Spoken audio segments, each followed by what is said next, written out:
La Dunata Nazionale degli Alpini va prendendo forma in città. In molte piazze sono ormai quasi pronte le strutture collegate al grande raduno. In piazzale Burchiellate e in Piazza del Grano sono già pressoché completati i grandi padiglioni della ristorazione.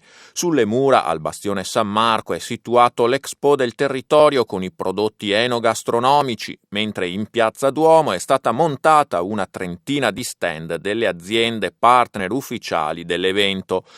Grande curiosità sta già suscitando la cittadella militare all'ex pattinodromo, dove il Corpo degli Alpini presenterà le proprie attività e le proprie attrezzature. È già atterrato anche un elicottero dell'aviazione dell'esercito e accanto gli addetti stanno erigendo pure l'ospedale da campo dell'ANA, dotato anche di una piccola sala operatoria per malaugurate emergenze sanitarie.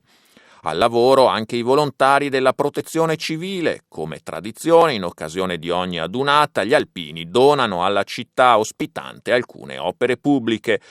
Per Treviso risistemeranno il Parco Mazzotti lungo Viale Cairoli, il ponte sul Sile di fronte all'università, 22 fontane nel centro cittadino e i giardini di 23 scuole.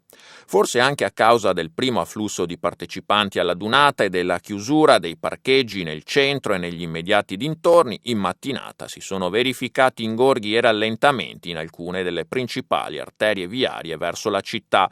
Il sindaco Manildo si appella alla collaborazione dei cittadini. Lo so, dice, gli esigenti lavori preparatori, simili ad un evento olimpico, creeranno qualche disagio temporaneo, ma gli alpini ci regaleranno una città ancora più bella.